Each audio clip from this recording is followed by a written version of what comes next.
Hi, I'm David Norris, and I'm serving up the perfect podcast, Pompey Platter with Ross, Daz and Haz. Play up, Pompey!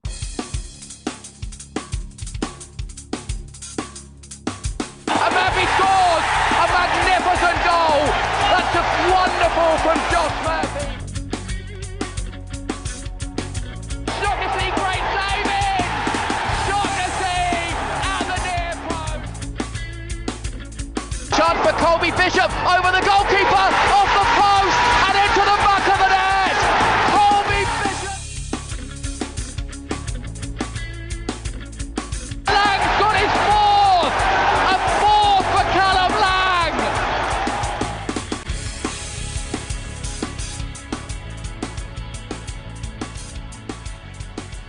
Hello everyone and welcome to the Pompey Patter podcast, season 3, episode 1. The season is here. And we're also proud to be sponsored by Florio's d'Italia, called the loveliest pizzeria in the UK by the Times newspaper. Florio's have been kind enough to offer a special deal for you lovely listeners out there. Get 20% off by mentioning Pompey Patter at the till. I'm now welcome Haz and Daz to the floor. Hello boys, how was your summer? All right, mate. Sorry, I didn't know if Haz was going to go or not. I was seeing how long we could wait again, like we used to. I buggered it. Yeah, it's been quite nice. Like, obviously, England let us down in the end, but Shock. Yeah, apart from that, not been doing a lot, to be honest. Just enjoying the sun here. Don't need to go anywhere. Brilliant, nice one. Shall we get the show started then? Thanks for asking how mine was then, Russ. Nah, fuck you. Well, he did. I did ask both of you. Well, then you go, oh, it's not very good. It's not very good hosting, is it? He answered, and then you go, oh yeah, and what about you then, Haz? But no worries, no one gives a fuck, so we'll move on. Yeah, we will move on with your summer. Haz, how was your summer? Yeah, it was good. Much the same as Daz. Felt a bit weird. Obviously, kind of.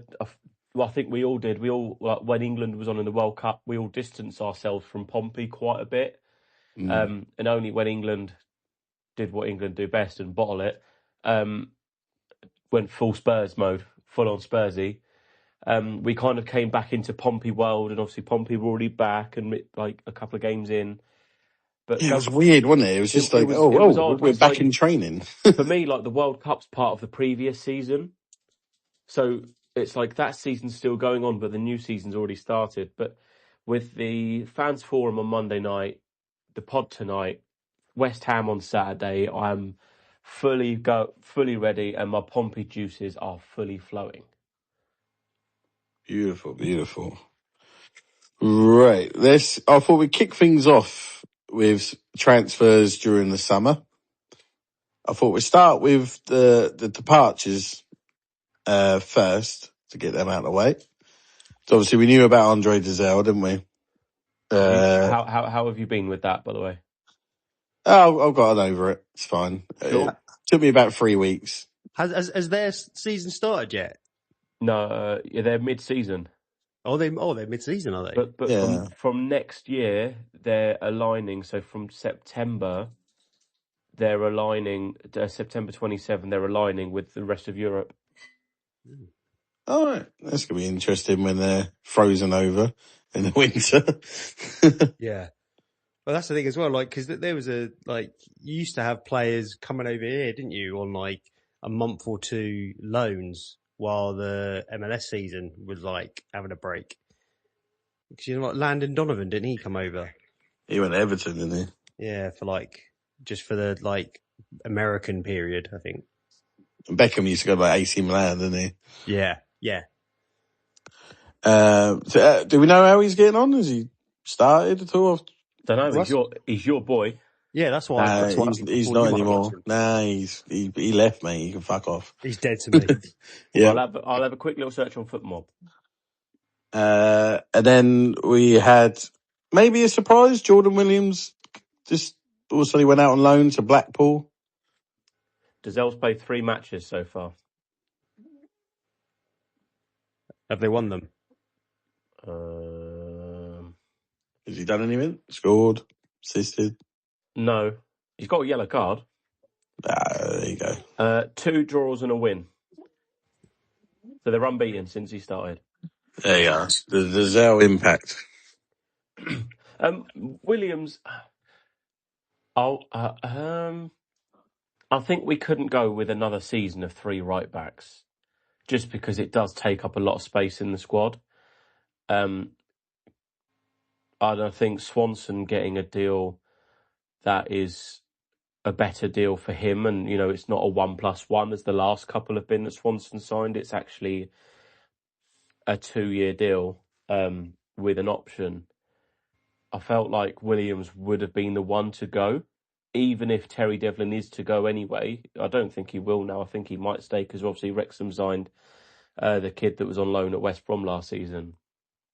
But it felt like Swanson was last year probably did outperform Williams. So if anyone was to go with giving Swanee the new deal, unfortunately for Williams, he was the kind of the fall guy, the one to lose out. But he gets back to League One. I think that's probably where he's played his best football, especially for Barnsley, that got him his move to us, and he'll be able to play a full season at Blackpool. Takes him back up north as well. So I think it's a move that suits for all parties.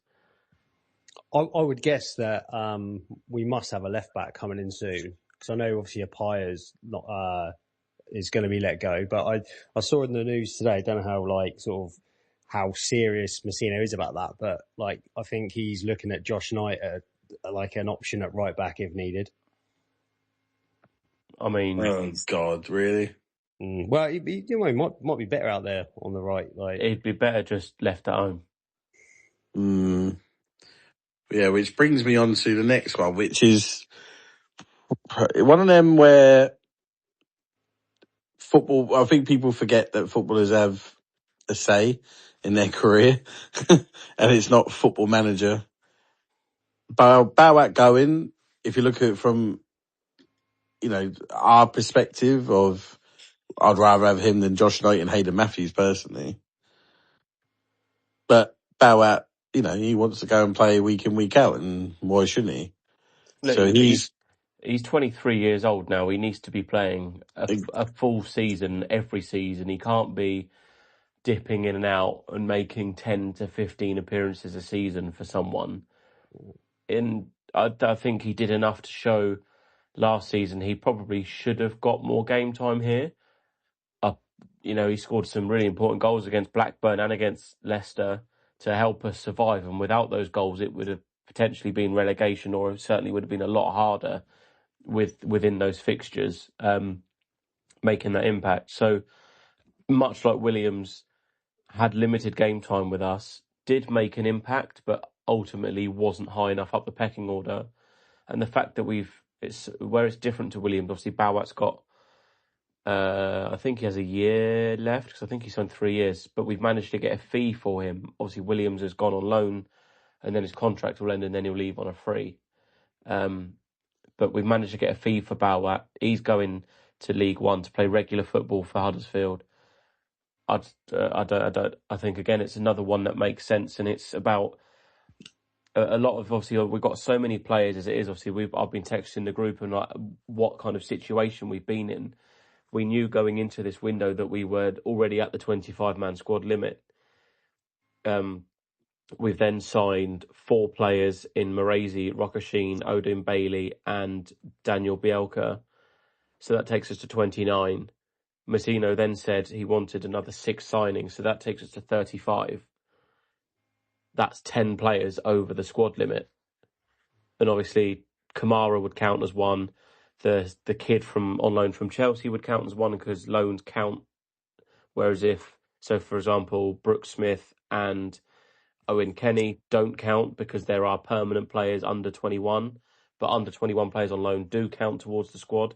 So currently, if we signed the 6 players, we would have to get rid of 10. So Williams, Kirk, Bowat is 3, so that takes it down to 33. So then we still have to get rid of another 8 It's not just get rid of, though. I can imagine if we can't get rid of them, they just won't register a certain load. Yeah, but we don't want to be doing what we did last year and be having players vis-a-vis like Josh Knight literally picking up a pay packet for doing literally nothing. The thing is, as well, I think it's about sellable assets as well. Like, I mean, if you look at the defenders that like aren't first choice or like squad players, stuff like that, Bauer is probably the only one where you're gonna be able to like get a fee for him. I know it's undisclosed, so we don't know how much it was, but I would guess you're probably looking at like 250, maybe, which is half of what we paid for him. So if it is that's actually quite a good deal. Yeah, and the thing is, obviously, with he's been there for 2 seasons anyway, so depending on how much he had on his contract, you're probably looking at around that figure anyway. Would Josh Knight get us like a fee? Probably not. Would like Hayden Matthews and Dia aren't going to be going out on a fee. I would guess it was Boat or Josh Knight that would be the ones that we'd look to actually sell rather than loan. So yeah, I'm guessing sort of it works for all parties. We get a bit of money, free up a space in the squad, and obviously Boat goes out and plays. And obviously after like his first season with us, when he obviously didn't play at all, which actually helped us in the long run with being able to get Bishop back. I think it's only fair that like if a player like that wants to go and play, you let them. So what is the age again to be signed up? 21 and under. 20 is 20, not 22 then, no. So you have to have 25-man squad. Then obviously you have the European slots, the ESC slots and stuff, which we're going to get Josh Clements on. You've probably seen him on Twitter. We'll probably get him on in the next week or two, or maybe when the window's shut, just to kind of go through it, because he understands it and it baffles my brain. Yeah, I think when he comes on, even if he dumbs it down to like proper dumb language, I'm probably still not going to understand. So I was going to take his word for it. We also had Mackenzie Kirk sign for Barnsley on loan, which I think is a good move for him personally. He's got the number 9 shirt as well. They released their kit numbers today, and he's number 9. So that will also indicate again him being a main man, kind of starting a lot of games. He's already got a goal and an assist in pre-season for them. Again, it's, he's not going to ultimately. We've signed Morazi, so whether Bishop stays or not, we'd still probably end up with another striker. So he's gone from 3rd choice to 4th choice because Messino seems to appreciate Waddingham a bit more than Kirk. And ultimately, Kirk is one for the future. And we've the same, to be fair, with Waddingham, Matthews, Blair, Ume. Obviously, they're slightly different, but they're signings that we've made for the future. And so far, none of them have been able to go out on loan. So the fact that we've got a player for the future and we've managed to get a loan for him, hopefully he can get, maybe 10, 15 goals in League One for Barnsley, who are going to be pushing for promotion and playoffs under Daniel Stendhal, who's returned, who's a really good manager for that level, especially previously at Barnsley. I think it's a really, really sensible move. It tests him in another different environment. It gets him regular game time. And hopefully he can come back as a better player, ready to maybe take second striker, maybe push Bishop down the pecking order if Morazi's doing well. Yep. Then we got Toby Stewart, who's gone back out on loan to a promoted St Johnson, who will be in the SPL. Did he play the other day? Because that league started, didn't it? Yeah, I think he did play. How did they get on? I didn't look. Was it 4-3 or something? All 3, but what? Lost or won? I didn't see any of the goals, so I don't know. They lost 4-3 to Kilmarnock. Didn't they win 4-3? I thought they won 4-3. Sorry, they won 4-3 to Kilmarnock. I was about to say that. I thought I'd go mental then. But I haven't seen any of the game or the goals, so I did mean to, because when I saw the scores, like, better watch those highlights, see how he did. Didn't get around to watching them again, so I don't know whether there was any iffy goals or not. But when you got two own goals in the match, I was there. Not by him, I'm assuming. No. But like, I like that move. I know obviously we had a discussion before, we had our break over the summer, but I thought like if Sid Johnson hadn't got promoted, then I would have wanted him to go elsewhere. But I thought because they've been promoted into the top league, I know it's like the standard of the whole league may not like be at a level where sort of we might like him to play. But I mean, if you're coming up against the likes of Celtic, Rangers, Hearts and Hibs and things like that and playing at their grounds, especially Celtic and Rangers, that's only going to be like, good for him to play in those sort of atmospheres in the big stadiums and that kind of stuff. So, for me, it was either stay at St Johnson, now they're being promoted, or get a League One move. And personally, I think he's playing for a manager that likes him. He's going to start every game unless he has any issues. Yeah, I think it was the best move for him, to be honest. Right, I haven't missed anyone, have I? I don't think so. Not Outgoings. Right, so let's now move on to the summer arrivals. Let's start with Odin Bailey. Signed on a free transfer from Stockport. I was a bit surprised by it, but Daz, you seem very positive on the deal in the chat. Yeah, I mean, thing is, I've said that the sort of players we should be going for, if we're gonna go for like players from other divisions, things like that, you want to look at the top end of League One. There's so much like talent there. I mean, if you look at our team that got promoted out of League One, like you would expect maybe a few Championship teams to take a punt on some of our players at the time.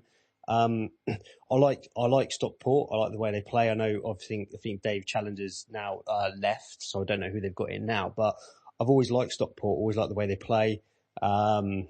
I found them quite similar to us in like sort of if you look at their ground and they're a proper club. But I like the way Stockport play football, and I've always thought that if we got someone from Stockport, especially like I mean. They missed out on obviously going up through the playoffs, beat quite comfortably in the end by Bolton. But Stockport, with the money they've got, they're always going to be knocking on the door. And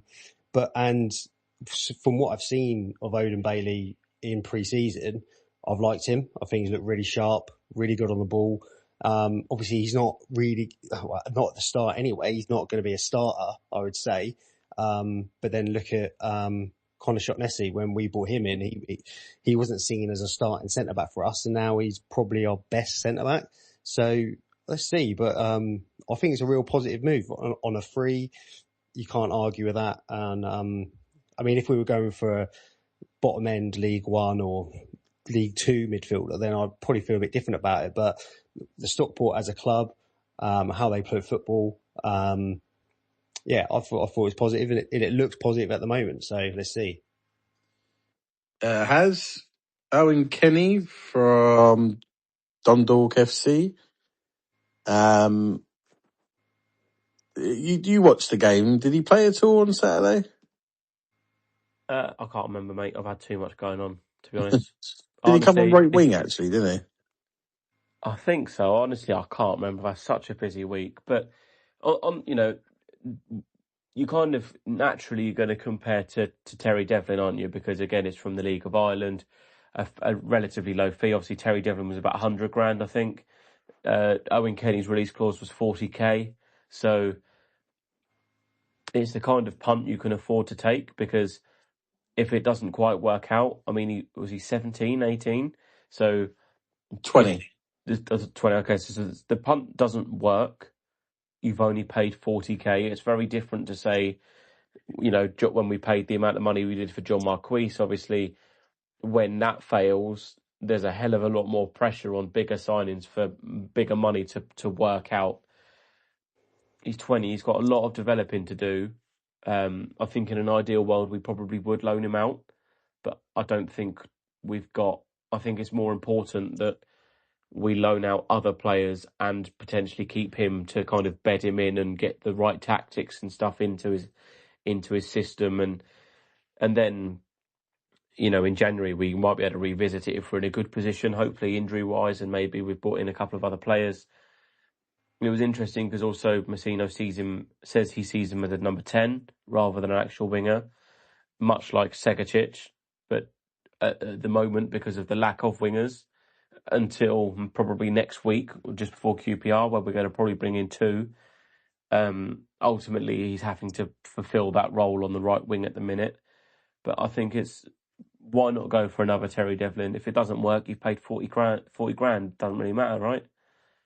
He's also played a lot of men's football already, hasn't he? So yeah, for sure. You would like to think that if and when he does like come on or start for us or anything like that, he's going to be comfortable dealing with like men. Like, I mean, he's played enough men's football. Don't you think like Ireland's a good place to send your players on loan, like youngsters? Do you know what I mean? Like, a lot of talent comes from Ireland, don't they? Like your Devlins, your Curtis. That's just for us, but there's plenty others around.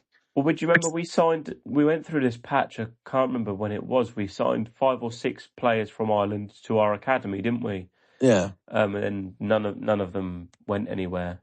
But that's it. I think the difference with that, with getting them in the academy, is letting them stay out in Ireland, letting them play men's football with less pressure. And that, well, obviously, I mean, if you're from that area, you're going to feel the pressure because you're playing for a local side and that kind of stuff. It's different, but it's a different type of pressure than over here. But yeah, I think the difference would be if they played, we'd sign them on the academy, but left them over there to gain experience, especially men's football, they might have maybe flourished. Definitely. There's Luke Brooke-Smith from Wellington. I mean, again, it's obviously a punt, isn't it? Like, I don't think he's played a lot of football. I think it was his first season, men's football. Their fans, was it Wellington he came from? Yeah. Wasn't it? Their fans seem to be quite disappointed. I think by the sounds of it, the Wellington, the club, tried to keep hold of him. But obviously I think any young player, when you get a call from not just saying Pompey, but just any sort of English club in the Championship, it's going to be a hard, offer to turn down. I haven't seen any of him play. Like, I tried to have a look online at cause you usually get I'll send you some Y Scouts if I get a minute. Yeah, you do that. Yeah. Cause on YouTube, you get people that put together these little clips, but couldn't see anything for him. So, I mean, the jury's out, I suppose. I just hope it's not hope it's more of a Segacic sort of signing than it is, Farrell kind of thing. Do you know what I mean? So let's see. I would love to sit here and wax lyrical about him and say this, that, and that but I just don't know enough. So I'm not going to sit here and, try and sell you a fib. To be fair, I was going to say just him and Brooke-Smith and Kenny have both looked pretty decent for kids on pre-season. I know it's pre-season and whatever, but ultimately they're getting game time because of the lack of senior wingers available. But I think they've probably been 2 of the highlights of our pre-season so far. Yeah, sorry. I was going to I was saying, so I was travelling to Devon Saturday trying to watch the game on my phone. Kept cutting in and out of signal, but what I saw of Luke Brooke-Smith, I did like the look of him. And that's the thing with pre-season, when we say it's only pre-season, for the likes of the older, more mature players, pre-season's just getting your feet moving, getting used to the ball again, and that's, do you know what I mean, getting ready for the season. Where you got these younger players, they need to come in and impress. So for them, even if you could look at it just as pre-season, I'm not bothered about results and that sort of stuff. It is nice to see some of these players maybe showing us and John Messino, obviously clearly, what they can do. And you never know. I mean, they might get another chance on Saturday.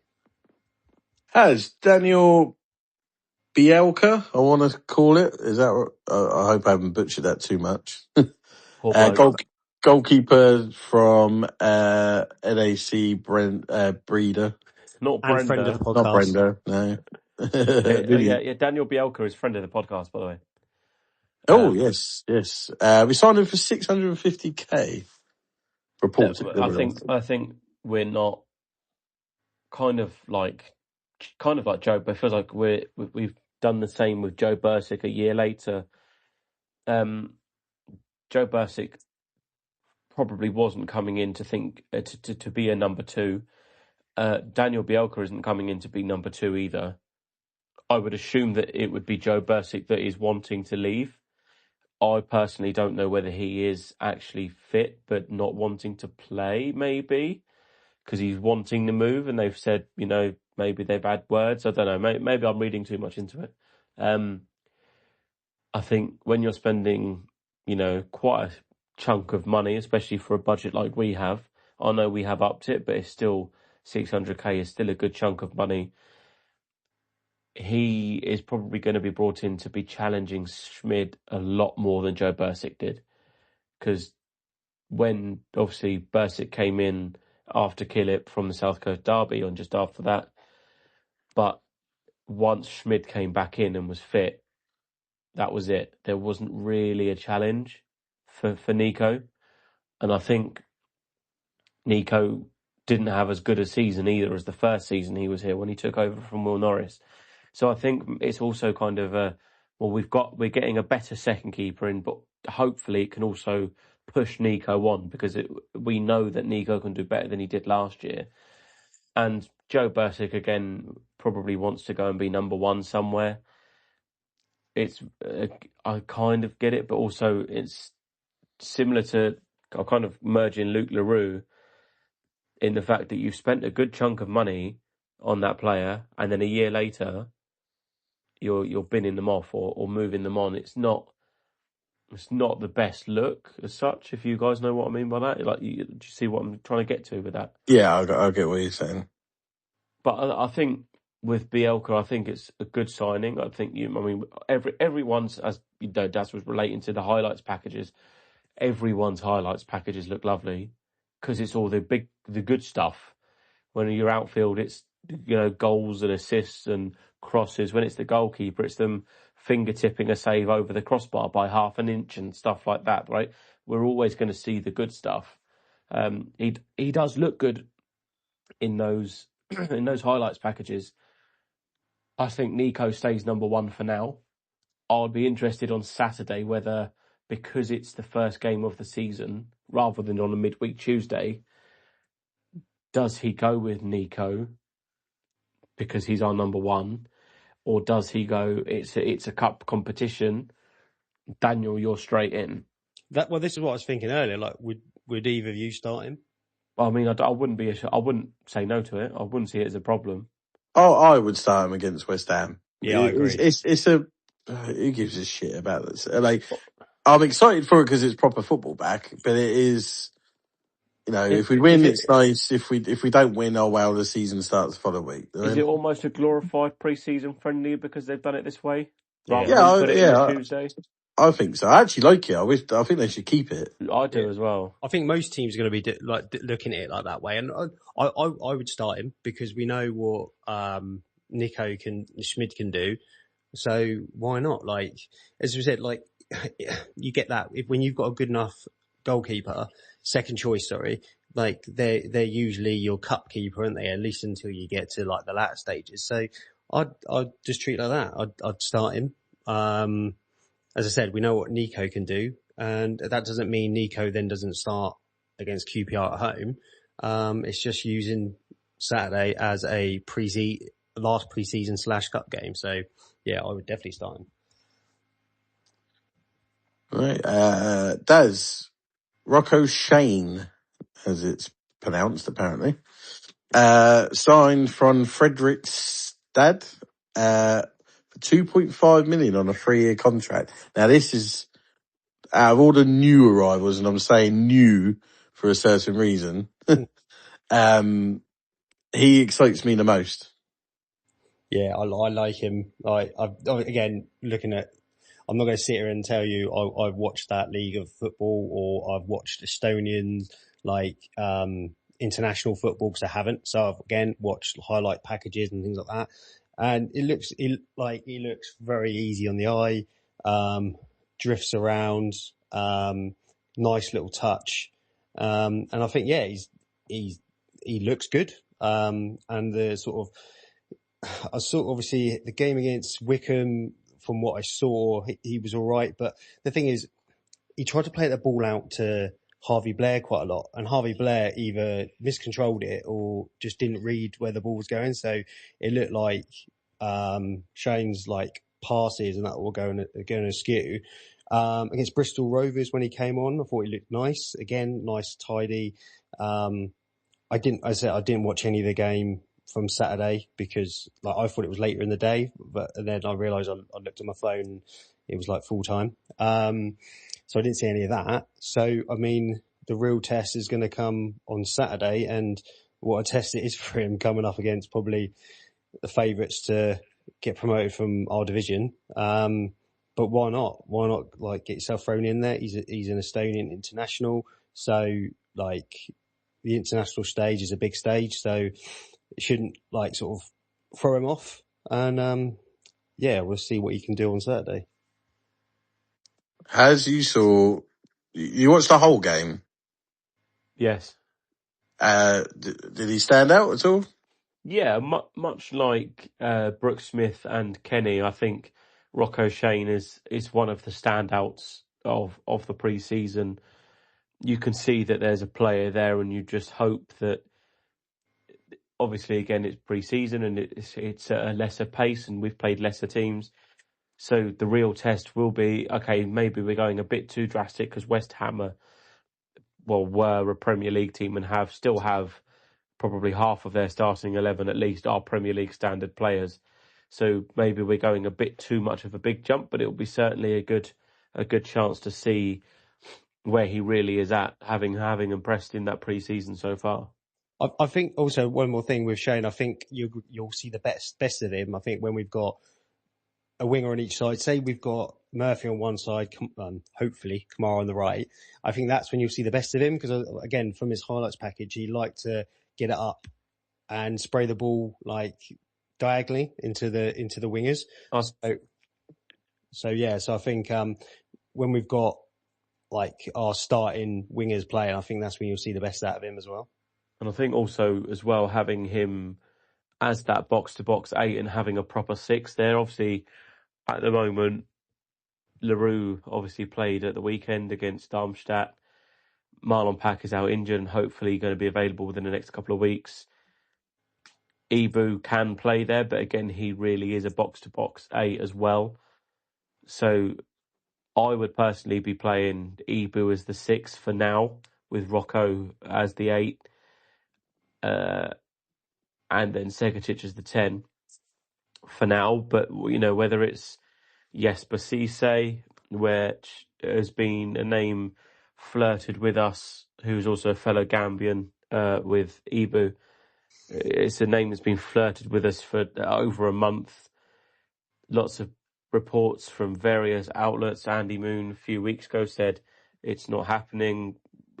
Obviously, things can change. It's something that Pompey were looking at, said no. Andy Moon said it's not on anymore, but now maybe Pompey are re-looking at it because they haven't other targets that they've looked at for that 6 in inverted commas position they can't get, and maybe they'll just go, okay, well, we will pay what the Turkish club want for him. But I think once you get a proper sitter there in that 6th position, I think you'll also be able to see Rocco Shane kind of really push on and push further up. And I think I reckon he'll probably get punching with the goals, probably 4 or 5 goals from outside the box, I reckon. Yeah. From what I've seen on Y-Scout as well, he does having a little dink from outside the box now and again. Moving on has to probably what felt like it took forever, didn't it? With Marazi or Milanovic, is it? Milovanovic. 3.5 million reported again with plus add-ons, I believe. Yeah, this could be a real gem we've signed. I mean, this is we were asking, weren't we, at the back end of last year in the pod, to whilst we're having signings of maybe the £1 to £1.5 million mark signings. We were asking for a couple of statement signings, and we've broken our transfer record over the last 15 years since Eunice Cabal twice this window in Rocco Shane, then a few weeks later followed by Morazi. 22 years old, 6'5", scored 10 goals in Liga Portugal last season for I can't remember their team now. Almeria is in Spain. Where the fuck did he play on loan last year? Almeria? No, that's where he come from, wasn't it? Sorry, I really should remember. Alverca. That's it. Too similar to Almeria, that's the problem. Okay, it didn't quite work going from Partizan Belgrade to Almeria. Didn't really pick off. Didn't really score that many goals. Went on loan to the top division in Portugal. First season there, 32 games, 10 goals, 2 assists for them. I think that's a really good return at 22 years old as well. He's moved around a few clubs, but I think it's exactly what we need. I think if Bishop hadn't had such a poor season last year, I think it's a position we may have been able to leave. But ultimately, the amount of goals that we scored last year was really crap. And some of that, and to be fair, even Messino picked up on it at the fans forum, it's not all because of the striker. It's not all because Bishop. It's because of what was going into Bishop. There was nothing. Without Josh Murphy, we had literally barely anything apart from Segatic. So it's about, one, getting Murphy fit, getting other wingers like Kamara, or this kid from Chelsea, Kavama McQueen. It's about getting exciting players that can cross the ball. You've got a massive target man.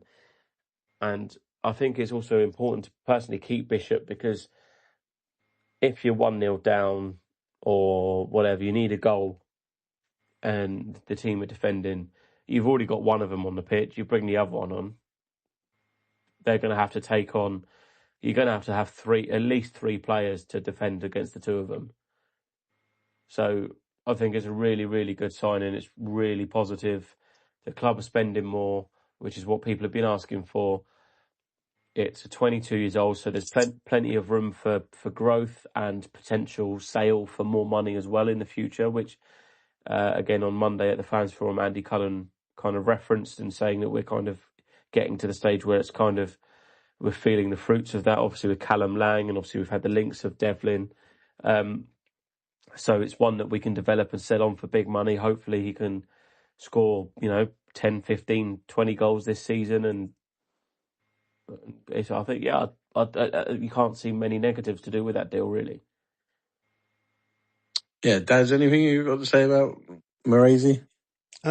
He looks like he's a big boy, isn't he? A big boy, but and as they say, he's a big lad. He's got a good touch. He's very athletic for a big guy and all. Yeah. He gets about, moves like. Again, watching his highlights package, I like the goals he scored and that kind of stuff. Is a very varied amount of different goals.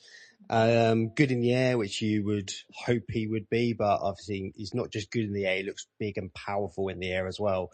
So yeah, I mean, obviously at the moment it looks like a great signing. And most importantly, it's some proper competition up top.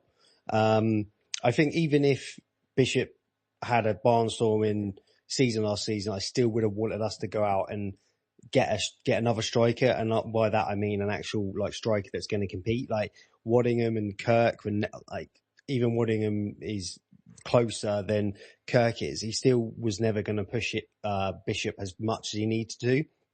I think you saw one of Bishop's best seasons where we got promoted out of League One, because obviously Yengi was pushing him, and Eva could have started. Then obviously Yengi kind of fell off a cliff this season after that.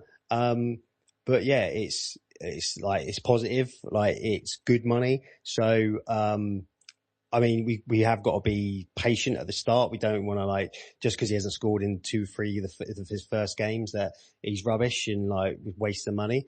But obviously when you've got a price tag, you do have to deliver earlier than if someone comes in on like a free. So let's hope like he's not feeling the pressure. We don't put too much pressure on him.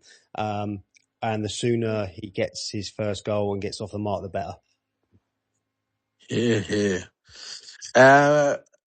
We are being linked with a Chelsea youngster, 17, I think he is. Kavuma McQueen. I hope again I pronounced that right. Not much really to say, boys, is there? We literally know nothing about him. Other than he's a winger. He's 17 years old. He got 9 goal involvements last year in 14 games in Premier League 2, which at 17 years old is still a really, really good return, bearing in mind a lot of Premier League 2 is under 18s, under 19s kind of age bracket. So was performing a year above what he really should be playing. So 17 years old and going straight into the Championship as your first loan is a big, big move. But Chelsea obviously are happy with that. Pompey are obviously keen and happy the fact that even though he's only 17, that he's going to make a positive impact in the squad. I would think, obviously, it's looking like, and hopefully it does happen, is Abu Kamara is going to be coming to Portsmouth. He's going to be your starting right winger. And McQueen will be that backup, but he's almost, because he is an unknown, and he's an unknown to the majority of people, even on the pitch, obviously, unless they're watching Chelsea's Premier League 2 matches, which some might be, but not in as much detail as like last season's champ or men's football.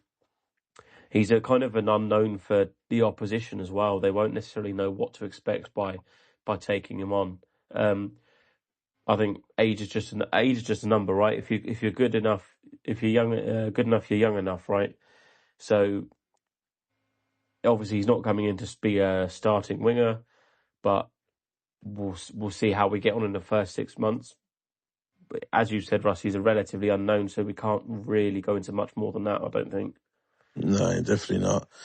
And then last but not least, probably the one that everyone's been desperate for what, 2 years now? Abu Kamara is coming home, boys. I've read apparently 2.5 million. Yeah. Again, whether it's true or not, we're just going on what's out there. I think that's perfect price for him.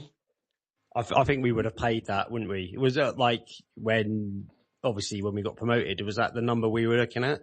I think we would have spent that if that was what he was going for. Yeah, but obviously, like, you went for 4 in the end, didn't you? So that's not for us, that. But yeah, obviously I'm not getting too excited until it's done, even if like he's having live a little. Just waiting, because you. To be fair, I'll get it. Look what happened with Luke Graham. Yeah, I'll wait. Yeah, but there's a bit different. Like Kamara's literally sacked his agent to come here, and also the good thing is that we have a relationship with Kamara anyway. So Luke Graham's coming from Scotland. He doesn't care about letting us down. Where you'd think Kamara has sort of has that affinity with us. So you'd think he would see it through if we're at this stage already. But I mean, do you know what it needs to be? His announcement video needs to be him and Messino sat in that room, with all the chairs that they do the interviews in, and Abu is liking, say, maybe the signing of Morazi or something, and he taps it, and then he looks up to Messino, and Messino goes, "You can like what you want here, Abu." Something like that. It needs to be the announcement video, because it'll be a dig at that dirty little scummer rat Sellers and at Hull for treating him like shit. Yeah, but also at the same time, you're like, if like obviously getting the deal done, you kind of have to respect Hull in a way. Like, do you mean it's done? It's done. Then when you announce, it's already done, isn't it? So who cares? It's always good. It's always. I think it should be aimed at the agent and just say the game's the game. Yeah, I agree. I'd go after the ex-agent. I wouldn't go after Hull, because I just think maybe it's more because of Sellers, right? If you got him to like it, look at Messino and go. Messino goes, "Don't worry, you can like what you like." Then Abu looks at the camera, shrugs his shoulder, and goes, "Game's the game." Yeah, The things I just think if Hull if Hull are all right with it, they can go with it because if they could just say, oh, it was Sellers anyway, it wasn't anything to do with us. But Yeah. someone at Hull must have okayed all that sort of stuff. You don't just go. Sellers doesn't call up the local press by himself and gets everyone together. He has to go through.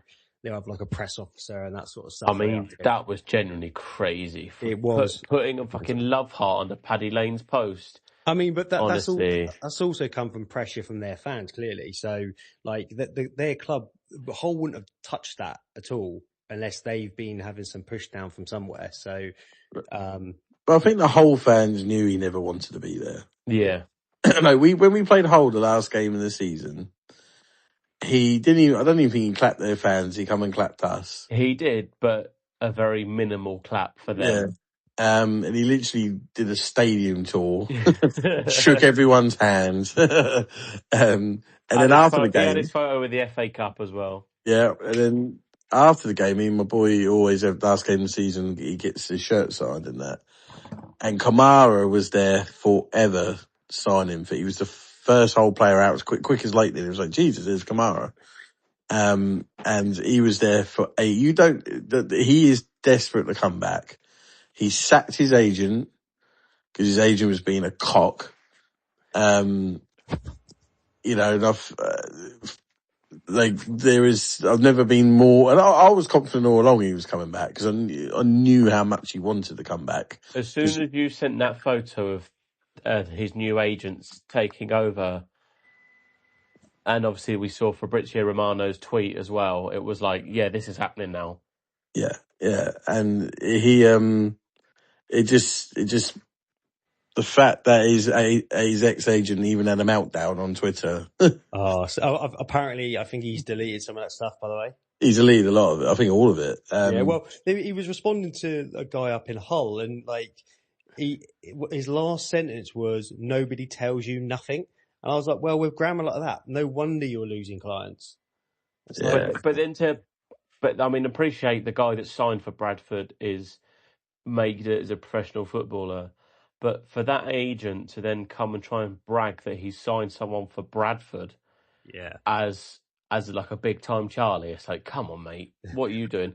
If you're his agent, like Kosnovsky, honestly, the club have got to be talking to Kosnovsky and going, mate, bin that twat off. Yeah, I mean, I saw a couple of Bradford fans and they were saying like, I get you lot have got an issue with him, but please don't laugh at our player. Like we like we're laughing at the agent. Yeah, exactly. It's just a byproduct. Yeah, that's what people were saying. It was just the whole thing. But I was confident. I said it all along, and he will be here, even if it's the last day of the transfer window. Just because the moment they said quite early on, the fee ain't an issue. I mean, the issue was always the agent. Yeah, and once we found out that was what the issue was, it's like, right. And I felt did he do an Instagram post of like lots of whole things that felt like a goodbye sort of, I mean, everything just sort of clicking into place, like to sack your agent just so you can go to a club just shows how much he wants to be here. He wants to be loved. I reckon by the sounds of it, we've tried to get him in every single window. That's what Messino said at the forum, yeah. Yeah, so I reckon he was probably sold the Spanish dream last year. But also Messino referenced the fact that each of the last 2 seasons he's played for 2 teams.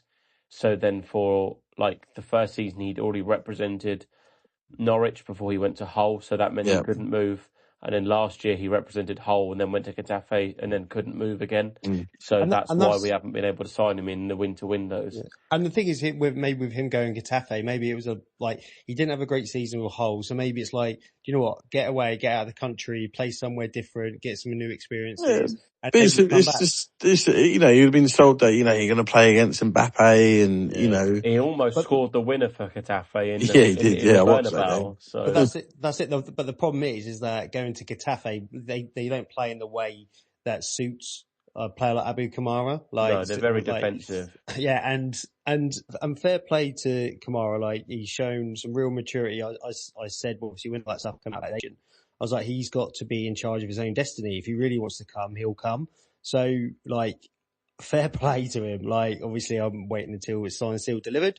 But like, I've got the utmost respect for. I had loads of respect for him anyway after what he did for us. But for him to make decisions like that, at how old is he? 23. 23. So like, that's still quite young. So again, it's like kind of like Moraesi, right? If it's $2.5 million for 23-year-old, yeah, if it works and he might not quite pick up where he left off of us in League One. It might take him a few months to settle in a season maybe.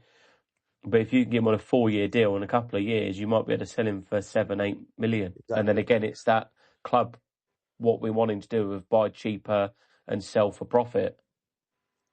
Yeah. Oh yeah, it's the ball's in Kamara's court now, and I mean, like, and the fact Hughes kept pushing it as well was like this. It was going to happen. And in public, yeah, he didn't shut it down. We've known so many times, both Mousinho and Rich Hughes have said constantly, "I'm not going to talk about players under contract at other clubs." More so Rich Hughes this window, and then it come to Rich Hughes asking him about it, and it's like it was his son. Yeah, it was like he couldn't wait to talk about Abu. So it felt very, very different. And that's it. Maybe that's down to the fact with the agent. Maybe they know they will know his agent or his ex-agent, was like that. So maybe they're putting stuff out there so that he can publicly see that he's loved and wanted here. Yeah. So kind of. Yeah, I agree. Yeah. So don't listen to that twat. Like, we want you. We know we want you. We want to show you how much we want you. And the fact we're not just going to offer you another grand a week, like, which is not going to fulfill you. Like, you need to be a place where you're loved. You're going to play the best football you've probably played for your whole career so far. And then you've got then a chance to get better. You've got people to trust you and see where you go after that. To have like a love square of Kamara in one corner, Mousinho in another corner, Rich Hughes in another corner, and then the fans in another corner, and everyone having this admiration for each other and this kind of like love.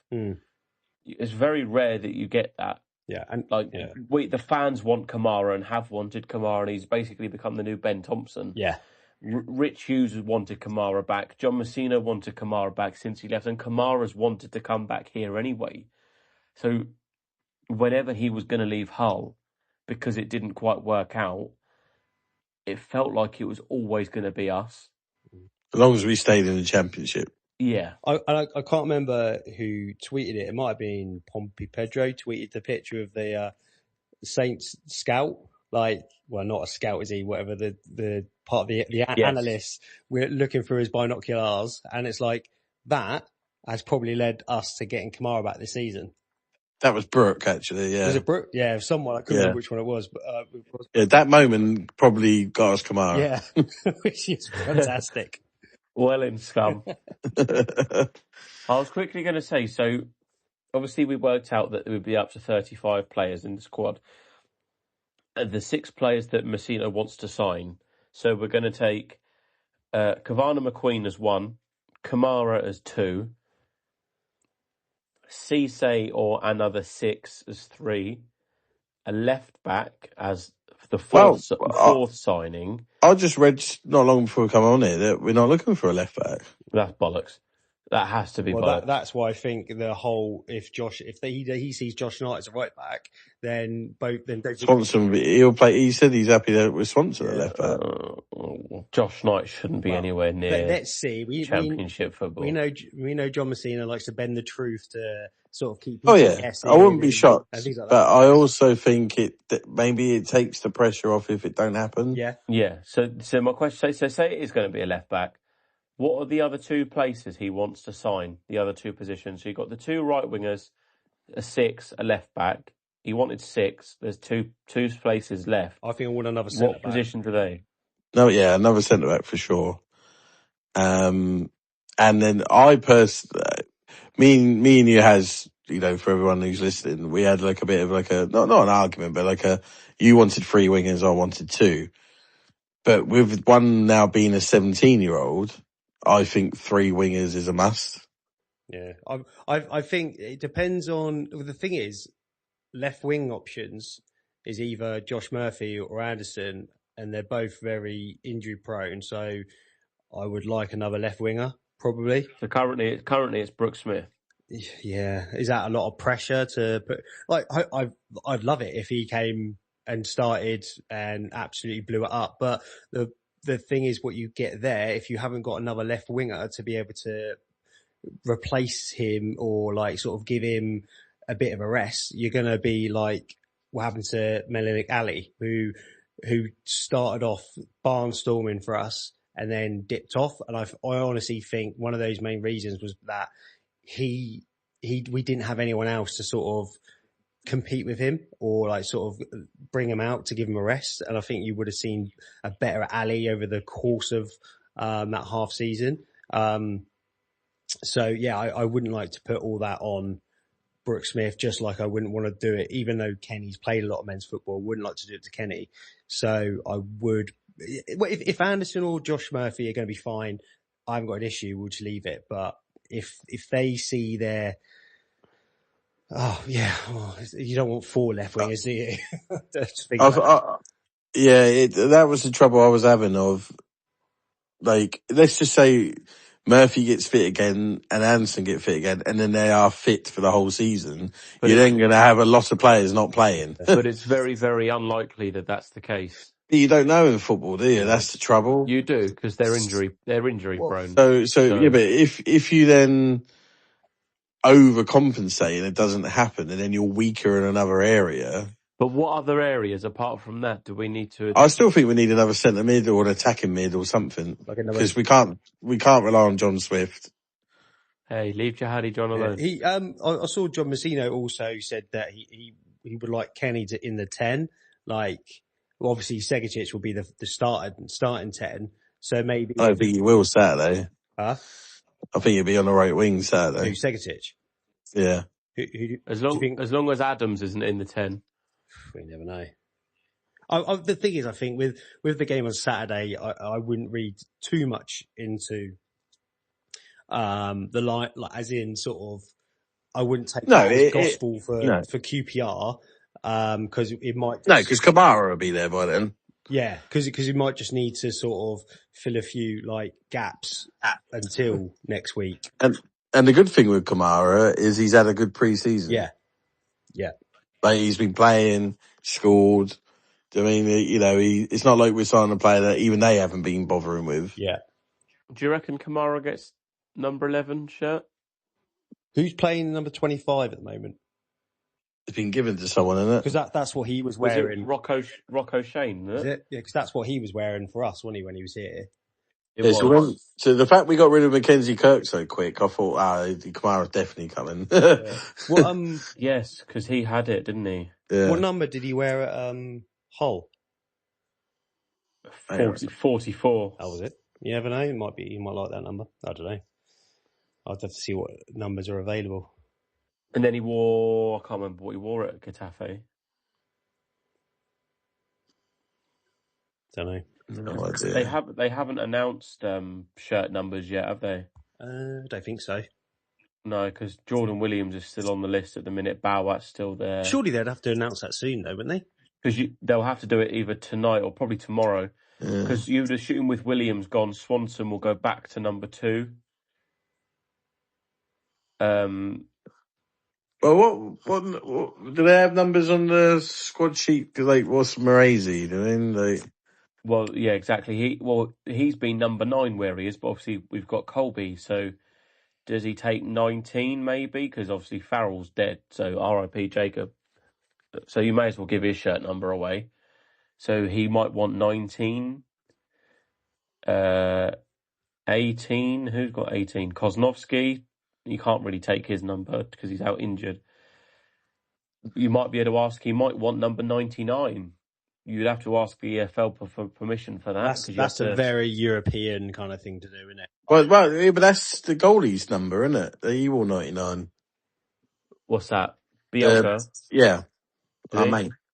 Yeah, Ewell 99. When I watched his saves, he had number 99 on the back. Well, how about we all get together and see if he wants number 12? Because obviously it have to be us. Don't That's our number. Fuck off. we? I think, yeah, to be honest, a number's a number. And I don't mind, to be honest, a right wing should, in my opinion, always be a 7. I've just found it. They've put one of the women on the men's page. Oh, have they? So there's a central defender called Katie Wilson, who's also number 14 alongside Hayden Matthews, is a centre half. Plays with Portsmouth men. Well, it's a bit like that spelling mistake on the season ticket packages. Have you seen it? No. Have you got your thing through the post? I have. Yeah. I didn't read it because there's no season ticket in there. Instead of saying celebrating, it says celebrating. Brilliant. And it's in big, what a waste of, and it's in big letters. What I don't get is why I've been forced to pay like £5 for something I didn't want. Yeah, no, I was like, why am I getting this? Why couldn't they just put our little badge in a little jiffy bag and send that? To be honest, who needs a fucking badge? I don't even know where it is. I like the badge in. I like the badge. The little Pompey thing. Yeah. Class. This one I do like. The others, don't get me wrong, I did like the others, but the season ticket holder thing was just little bit too big. I'd rather just like the badge as a thing, and you can't really see it on the new badge, so I do like it. Anyway, going back to so in my opinion, going back to what do we think we need before the 17-year-old come along? 2 wingers, a centre mid, a cam or an attacking 8 to 8 box to box, a centre back and a left back. But with the 17-year-old, I would think it would have to be 3 wingers. Yeah. We desperately need a left winger. Yeah. I also think it depends on what happens in the window and who potentially gets moved on. Because Anderson can play cam as well, can't he? Yeah, and that's the thing. I really like Anderson. So what? Do we know how long he's going to be out for? Again, October, isn't it? Yeah, I really like him. So I'm just hoping. I like him. But he can't stay fit. He's Murphy's a worry. Yeah, well, thing is, Andrew Moon was saying the other day that basically when he had a chat with Josh Murphy out in Ireland, they said last season they brought him back too early, and that is why he broke down. So obviously they're just looking to look after him just that little bit longer, and then hopefully, like he said not West Ham, maybe QPR, but then hopefully maybe after that. I think it's one where, look, if you don't play in August but plays the rest of the season, you take it. I think they'd much rather that. That's for sure. Yeah, because you're neither up nor down when it comes to. Do you think last year it was because of Scum being so early they wanted him ready? I think so. Maybe, and maybe who else did we have on the left wing? No one. We had no one. Hey, we had Florian Bianchini, mate. What a guy. Yeah. Bianchini. Well, maybe that when we played Oxford the first game of the season, and then we saw what we're missing. So again, rushing to come back, it's not ideal, but I suppose it's what I mean. We complain about players not coming back quick enough, so it's hard to then say, oh well, we brought it back too early. So you can't always have it both ways. So you just got to hope that whatever decision you make is the right one. So thoughts of getting rid so how many players do we need to get rid of now, House? 8. 8, Jesus fucking Christ. Where do you even... So how old's Blair now? He counts in the 25-man squad. Right, he gone. So does Ume. Is Ume count now? I believe so. Let me just double check. I need 2 screens up at once. I need ages and then the squad.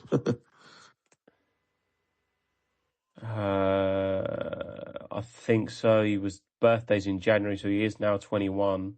Oh, so he won't count then, will he? So he won't count. Blair does. Okay. Luke LaRue. Yeah, Luke LaRue needs to go. You'd hope Josh Knight goes, but I'm not sure he does now. A centre half has to go. Matthews has to go. On loan. Yeah, on loan. I couldn't give a shit if he loan or... Matthews loan, Knight permanent, for me. So Blair, Bursick will go. Does the goalies count? Yeah. I didn't think they did. Yeah, because that's why we didn't have Archer registered, because he's had 4 goalkeepers counted. Was it League One where it didn't count? I don't know. I think it might have changed, but goalkeepers do count. There was a point they didn't they? There was, yeah. So basically, I think it was a 21-man squad before without goalkeepers. Then they introduced goalkeepers and then added an extra one to make it 25. So Bursick goes, LaRue goes, Blair goes, a centre half goes. So that's 4. So that would take us to 29 players. So we've still got some more to get rid of. So we've got 4 more to get rid of. I think so. Who? Well, for me, don't register Kosnevsky. He's not. I don't think he's even included in that. Is he not? No. Because we were at the 25-man squad registered as the season ended. Right. And that's without Kosnowski. So you still got to include him when he comes back in So you wouldn't be able to register. January. Yeah, so obviously then it opens up and you can have as many as you want registered and unregistered week by week until the window then shuts again in February. So Bowett's gone, Williams is gone. Everyone else is... Kirk's gone. So that would be from... So that would be from 35 to 32. Then the 4 we've just said. So then there's 3 more to get rid of. Oh, for 3 more. There's still... I can't... Who? Well, this is the problem, is because they're all fucking injury prone, so you don't want to get rid of anyone. Do you loan out Dia just because? That's probably why potentially you look at John Swift as one you can try and move on. Oh, yeah. But then that does leave you with Segacic and then Kenny as your 10s, and that's it. Yeah. Hang on, so we're bringing in the left back, wingers. So Blair's gone. Uma don't count. Oh, Farrell. Was Farrell registered then? Was he? Well, he was on the bench, wasn't he, a couple of times? Yeah, so that's how much he's literally died. We don't even remember him. Right, so he's gone. So that's 1 now, isn't it? 2. Of Jojo. One if you count John Swift. Oh, yeah, that was Swift, wasn't it? Yeah. I think it's a centre half, we said, so it would be Matthews or Knight, I would think. Jojo stays, so then you need 1 more player to get rid of. And that's including Knight and Matthews staying and get rid of one of them 2, yeah? Yeah, so either Knight or Matthews going. You get rid of Knight. Okay, so you still need to get rid of 1 more. And then that means if you got rid of 1 more, that would mean you can sign the 6 players that Messina wants to sign. Daz? See, that's why I want a 10 to get rid of... we already said Swift, didn't we? Yeah. So this is the problem. So what do you want me to say, sorry? Who's the last person you want to get rid of to make sure that we haven't got anyone over the 25-man squad? I mean, everyone else is in the team, aren't they? Yeah.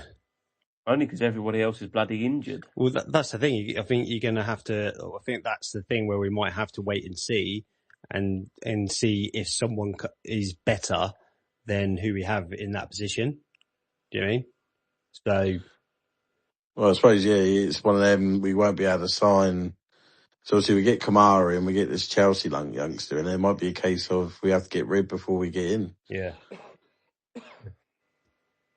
Maybe. Like Swift, for example, you're not going to get rid of him unless you can guarantee you can either get a replacement in or what you want out of it. Tricky. I'm glad it's not my decision because I can't even fucking decide. I agree. Tricky for sure. Yeah. Right. Actually, one last thing before we move on to West Ham. You touched on a bit earlier, Haz, but time back in May, we said, like, look, you know, we really want the Arsenals to push the budget up to what, 7 million? We were 7, 8 million. I think if Kamara signs, we're near enough 10. Am I right? What was it? 3.5 Moresi, 2 million Rocco, 2.5. You'd be looking at just over 9 million, I think. Yeah, so you're pushing 10, let's say. And then obviously if you want to sign these other players, it could go over. And that's only with, technically, the Rocco Shane money is basically Callum Lang money. Yeah, but we also thought Devlin was going. So even when we're saying 7 million, that was including Devlin. Yeah. So unless the reason why they're putting Josh Knight out is because they're still expecting Devlin to go. No, there's not a chance you can be doing that. I would generally lose respect for Messina if he did that. Brilliant. The guy's a bloody sloth. You cannot be playing championship football. No, definitely no. So is there this is the one time I don't think anyone can point the finger at the Eisners.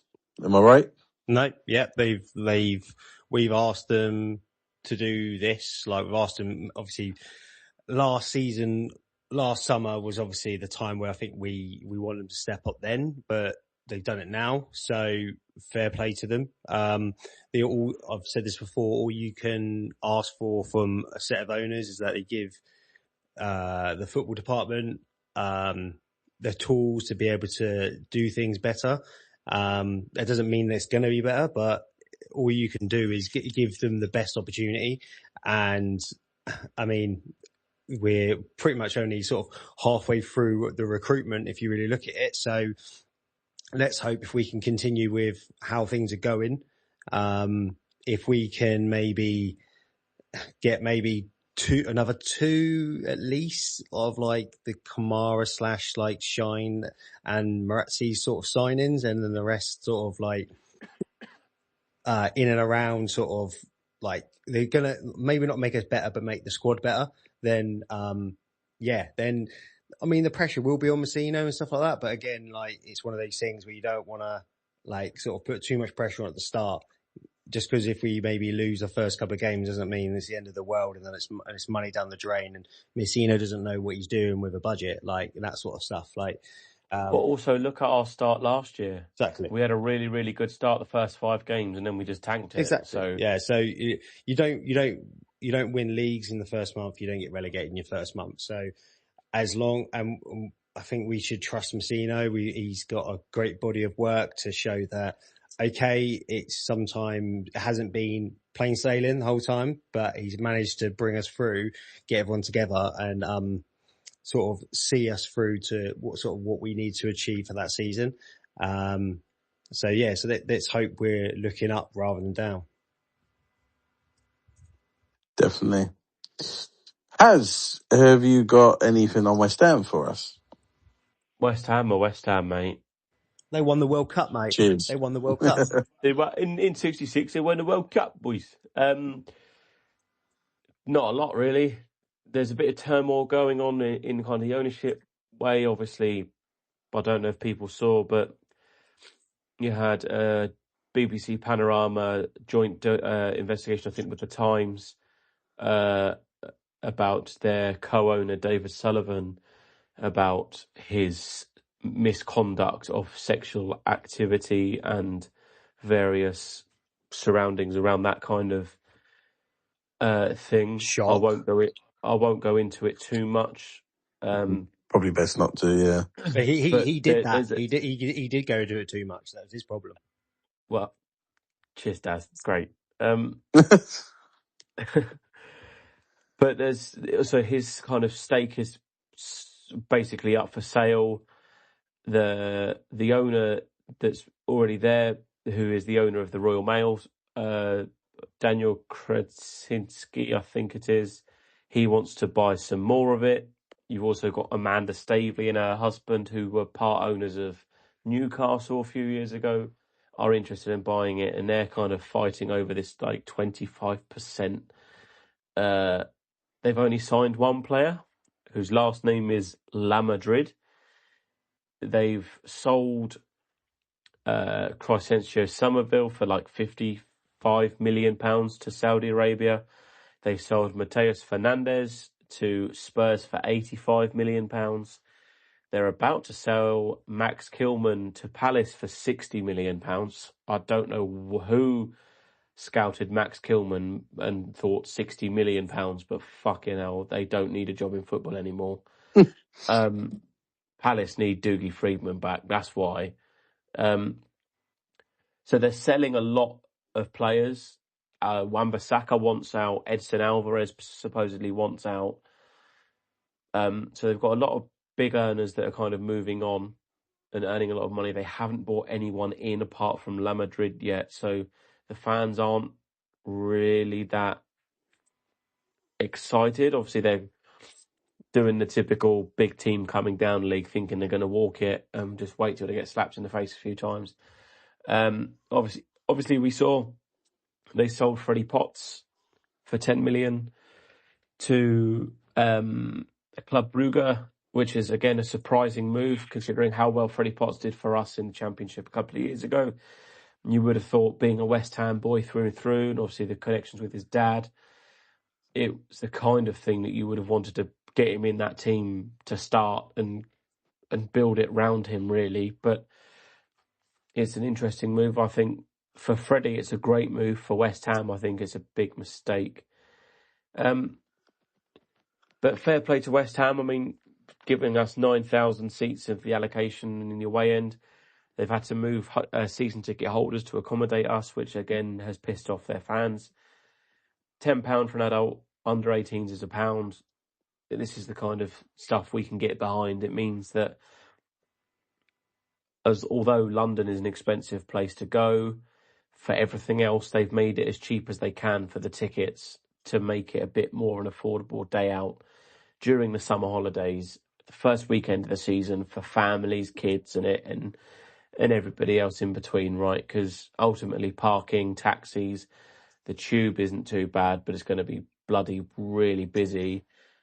Buying food is expensive in London. Drink is expensive in London. You're looking at like £9 a pint in some areas, £10 a pint. So making the ticket as cheap as possible is actually a really, really good thing to do. And I think we take our hats off to them for that. I haven't really got much else, really. I haven't looked at their pre-season because it's pre-season and I don't care. Okay. Nothing on the referee or anything like that? Who's got time for that, man? I haven't even thought about that. I forgot. Oh, come on, this is your part. Yeah. I've got plenty of parts, mate. I think you should start doing some more. Ooh. Just kidding. Adam Herczeg. Yeah.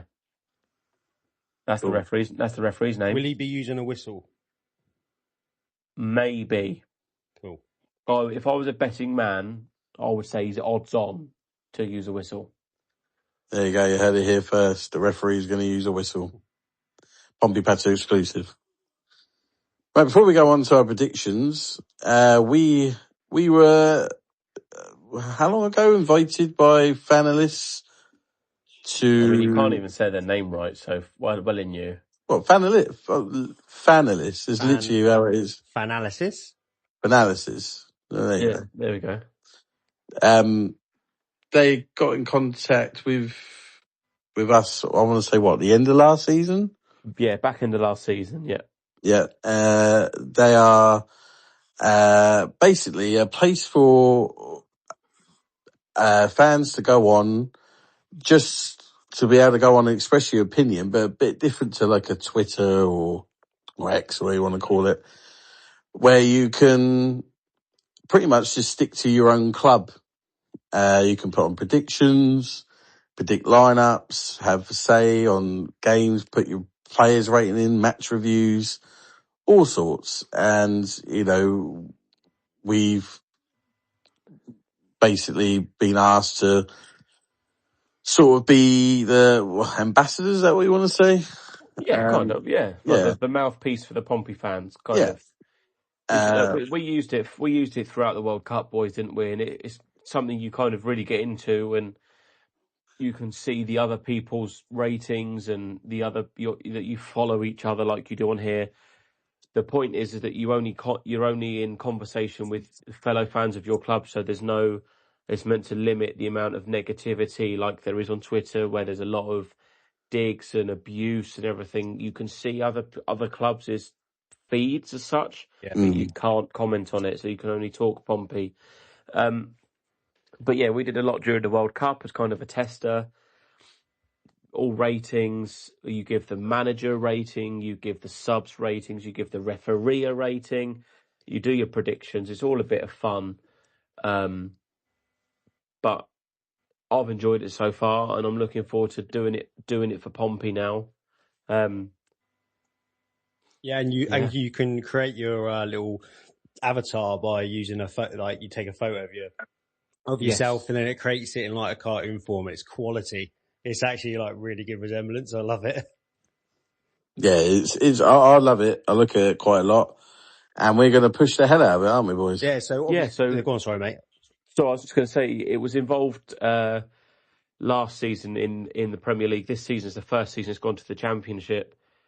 It's co-owned by Michael McIntyre, the comedian.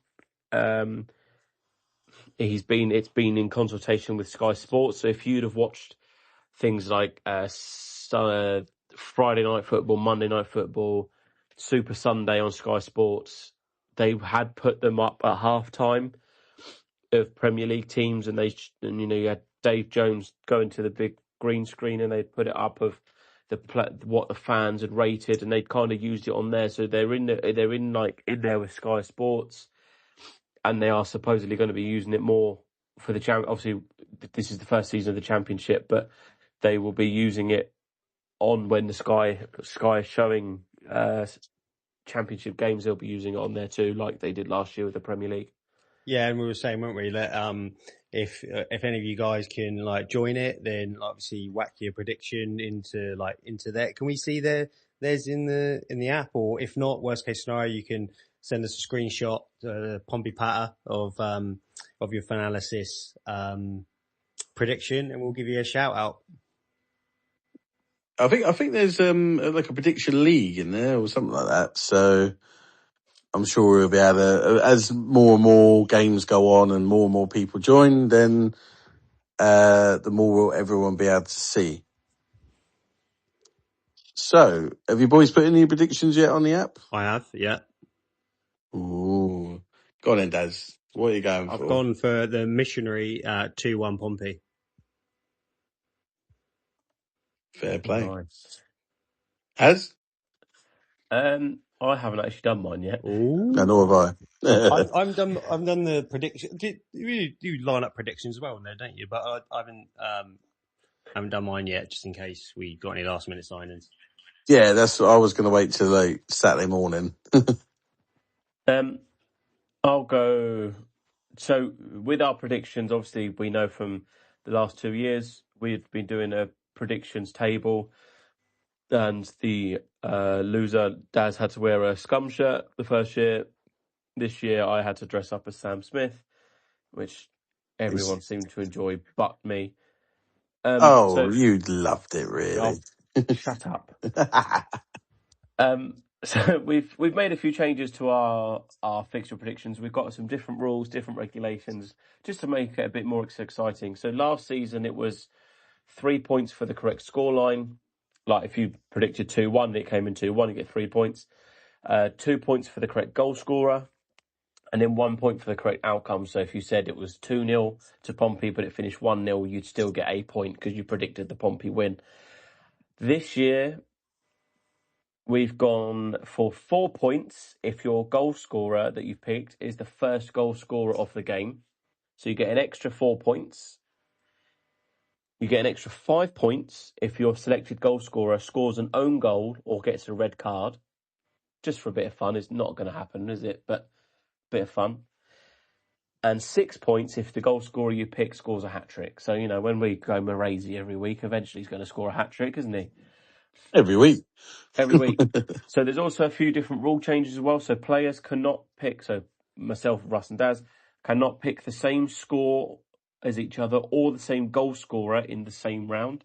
So if I went 3-1 Pompey and Morazy to score, Russ or Daz cannot either pick 3-1 Pompey or Moraisi in that same round, in that same fixture. We all get one super sub each per season, where the player replacing your initial player. So if Russ goes for Josh Murphy, he doesn't score, Harvey Blair comes on in his position and scores. You can use that to get a goal scorer, get a couple of extra points. If your selected goal scorer doesn't start, the player starting in their position... What's going on there? The player starting in their position becomes your goal scorer, and that's every week. You can use a double points token once a season. So, if you had the correct scorer and the correct scoreline, that's 5 points. You can play your double token and you'll end up with 10 points. You also get a joker card each per season where you can steal another player's points.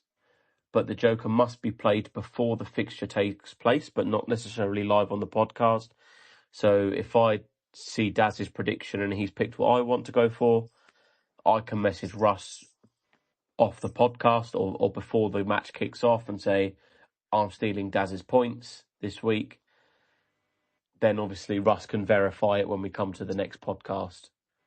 And then obviously there is a forfeit whoever comes last, which will hopefully be Russ, and then we've done one each. Does that all make sense, boys? Yep. Beautiful. Yep. Lovely. Right, so Daz, you've gone for a 2-1 Pompey win. Yes. Who was your goal scorer? Let's go Rocco Shane. Ooh, tasty. Russ, I'll let you go next, mate. Oh, nice. Cheers. I'm not confident that we score.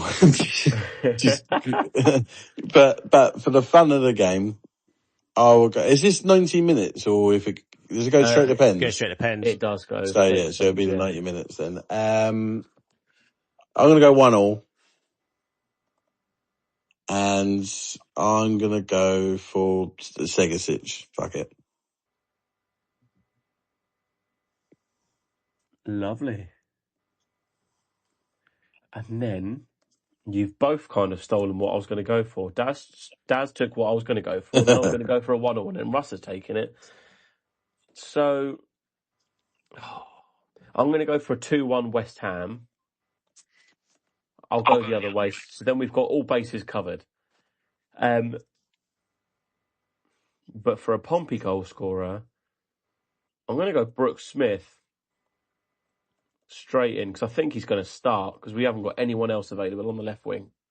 So we'll go Brooks Smith. He'll score a banger. Let's hope so. But that is the fixture predictions kicked off for the season. So I will stick. Obviously, we are going to stick with whatever we've gone on for analysis, and here on our predictions have got to be the same. Oh yeah. Otherwise, that's cheating. Yeah, 100%. 100%. Right, that's that done. Right, should we move on to the segments then, boys? Oh, Let's do it. I haven't done mine. For fuck, he tells us now. Sorry. I didn't think, past 9. I didn't think we were actually doing them, because I thought we were doing this. Just doing this bit. No. Because it usually says on the thing, like a list of our segments, it just said much more. I thought that was just it. But I sent you a thing earlier, and you said, yeah, that sounds good to me, and I had that on there. Is it? He put segments, Daz, to be fair. Oh, for fuck's sake. Sorry. I said possible cut-off for editing purposes had. Segments. How about a double dose of Harry's Who Am I instead? Yeah. Go on. Oh, yeah. That's better. Bring it. I'll go on then. That's better. Go on in. I haven't... All right, let's quickly see if we can get the music up, because that isn't ready. Doobie-doobie-doo. Doobie-doo. Why would it not be there? Piece of shit.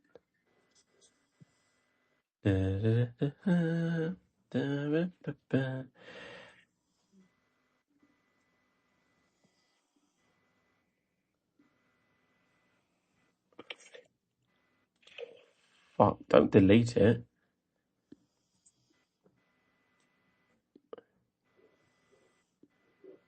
All right, so it's first one of the season back, and we can let ourselves get it a bit wrong. Oh, yeah, we're a bit rusty. Bit rusty. This is technically like pre-season. This is pre-season, so don't kill us.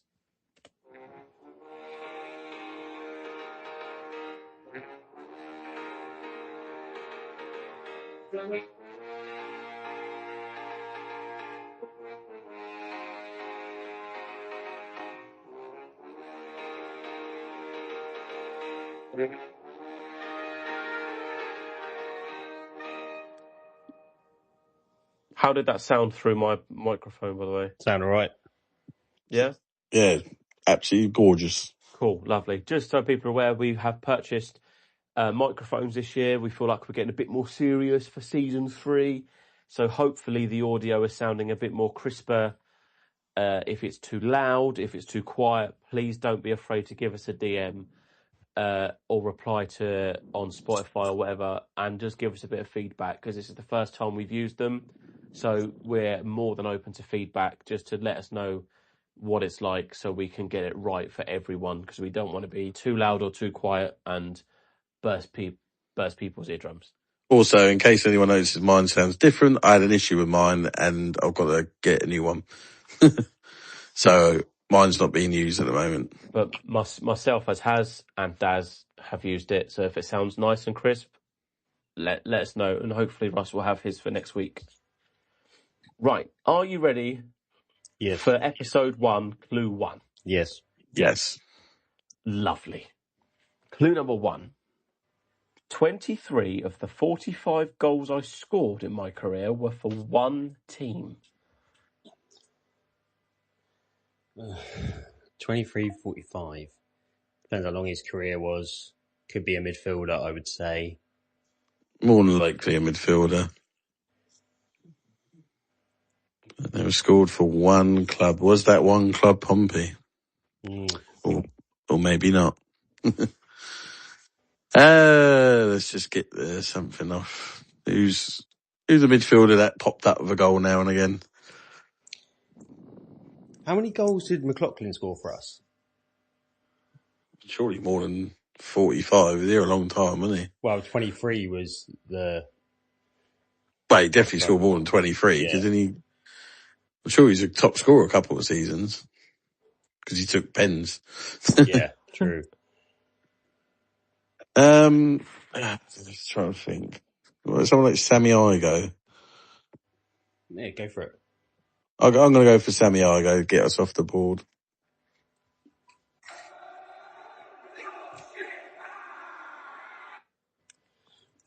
Goal scorer. Again, how was that through the mic, just out of interest? That was okay. Yeah, it's a bit quieter than usual, but okay. You can hear it. All right, cool. Just get Paul Hall. Good shout.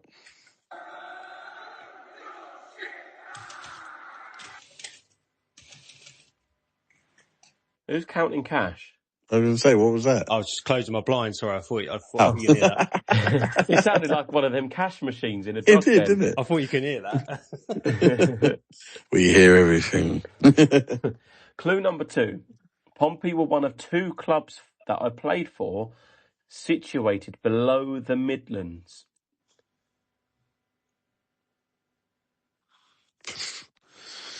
So all the other clubs that they played for were Midlands or above. Okay. The 2 were below, yeah? I heard that right, didn't I? Yeah, so Pompey and another. Okay, and I'll be saying Birmingham below is south? That is the Midlands. Congratulations. Yeah, but are we saying Birmingham is the cut-off? Yeah. Right. That's what I was establishing. Steve Stone just came. Yeah, Larry Git. Yeah, I know, Steve Stone came to my head and all. Go on then. You want to do it with me? Oh, I'll do it. Steve Stone.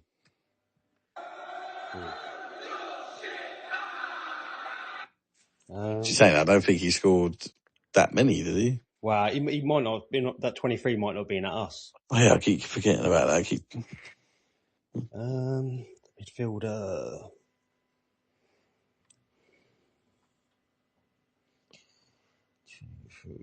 Again, assuming it could be a really shit striker. Yeah, it could be.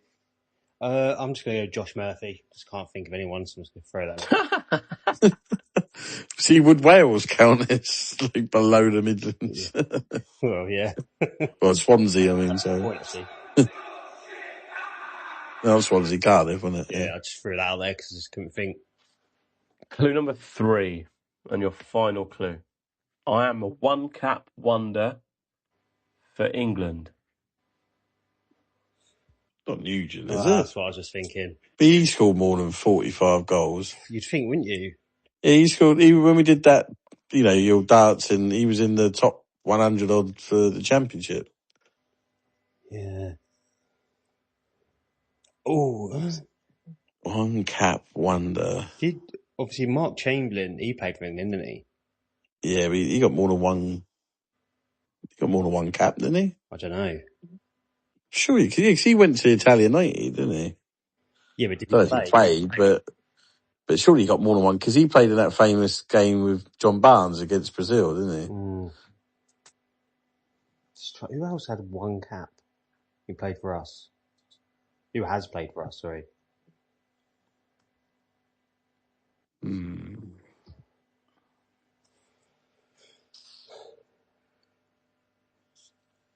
cap wonder. I think, because Matty Taylor's not played for England, has he? No. At all. Oh, it's going to be a killer. I just don't know. I just think Mark Chamberlain still. He would have played more than one. Yeah. I don't know how many more, but I'm sure he would have played more than one.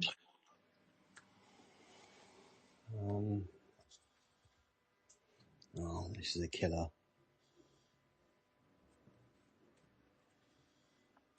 This has got to be going back a bit, because we haven't had anyone, have we? No. Did Mark Haitley? He played for England, didn't he? Yeah, but no, he played quite a few times for He England. did. Yeah. And he scored loads of goals. Yeah. What about someone did we have? Glenn Little didn't play for England, did he? Who? Glenn Little. No. I don't think he did anyway. Did David Unsworth play for? Because I'm thinking he scored a lot of pens and free kicks, didn't he? True. Did he ever get an England cap under Graham Taylor or someone like that? He might have, I'll go for Graham Taylor. No. No. Yeah. It's pre-season. It's pre-season. I think that's a great shout, to be fair. Fucking hell, I can't believe I just said that. It's been a long day, boys. I've been travelling and everything. David Unsworth. Oh, that's a great shout. Fucking hell. Well done. Great I didn't even know if he had a cap or not. He must have, just had the odd one, I guess. I just thought he was around when that dickhead was in charge. One cap in 95. Oh, so it's after Graham Taylor then. Yeah, and obviously that's Terry Venables. because David Unsworth was right back, wasn't he? And 96 is when G Nev started coming through, so he's probably there was no one to get in ahead of him. Yeah. Right. Are we ready Go on. for the second one? Yep.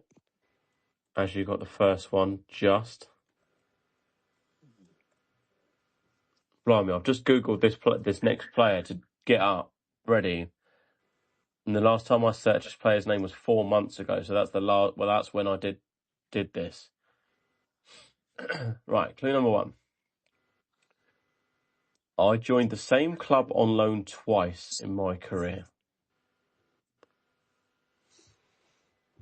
Back to back.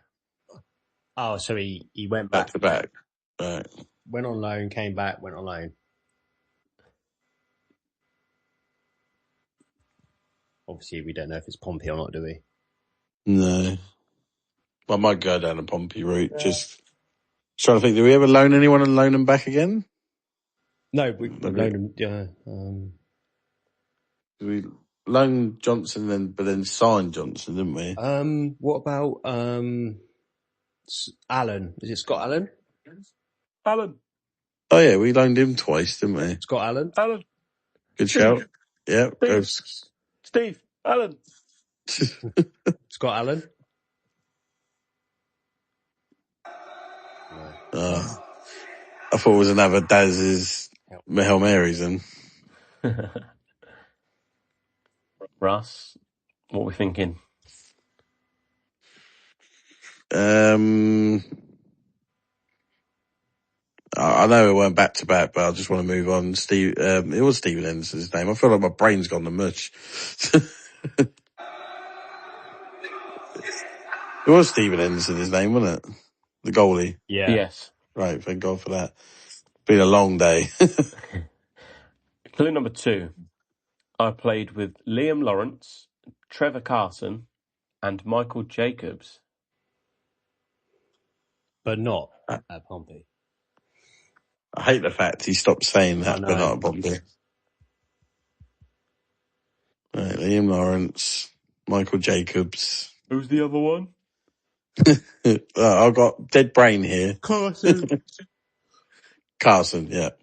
So Liam Lawrence could have been at Stoke. Ricardo Fuller, did we? No, we only had him once. Diamanti Kamara. No.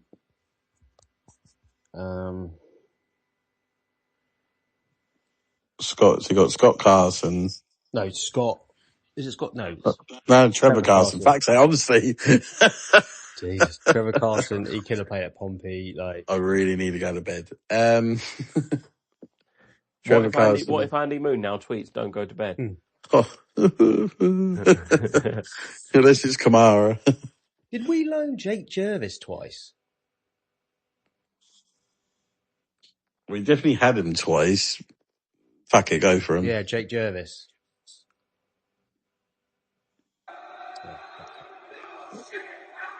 Although this loan, we don't even know if it's a Pompey thing, do we? But that's all we got. Yeah.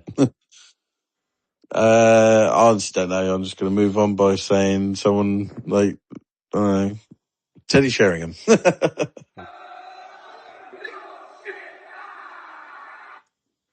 Clue number 3. My cousin is a current Premier League footballer who is Ethan Pinnock that plays for Brentford. Oh, why does that ring a bell? It does me.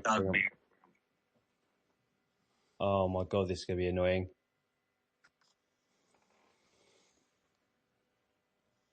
Oh, that so rings a bell. I'm gonna ring my bell. Ethan Pinnock, who does he play for internationally? Ring my bell. Huh? What would you say, Daz? Ethan Pinnock, who does he play for internationally? Oh, internationally. I thought you said in the National League. I was like, he plays That's for what Brentford, I thought mate. he said as well. I was like, he's at Brentford, lad. Must be the new microphone. Any Jamaican?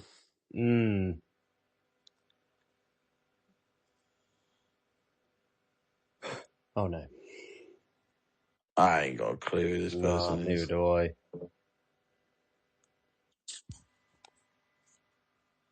Not a Scooby.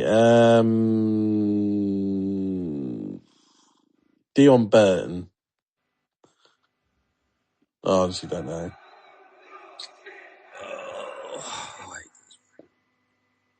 Andy Barcham. No. That's one of my Hail Marys. I have no idea. This is going to really annoy me. Wes Thomas. Yep. Well, we know we lost, but can we just have a couple clues? Right, I have actually a 4th clue ready. All right. So, at one of the clubs I had a chant based on the song Rehab by Amy Winehouse.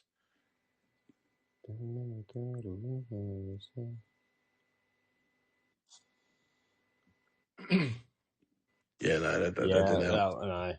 And it goes, they tried to get their ball past, but he said, no. There's defender or goalkeeper, is it? They tried to get the full part, but he said no. Why does that now ring a bell? Is that not? Is that Niall? Oh, what's his name? Nora Noseworthy. Yeah. Hey. I wouldn't have got that unless you started. Funny enough, until you started singing it, I thought actually I do remember this chant. Yeah. There we go. Lovely. Well done. Nice one. Perfect. Right then, boys. Anything else before we leave? Have we signed anyone? Nah, all good. Nothing going on in the world of Pompey. No, don't go to bed tweets have just popped up, but they know. I don't know. I haven't really been looking, to be fair. I'm just going to have a quick look just in case. No, nothing. Right. Well, thank you, boys, for coming on. Cheers, boys. Love that.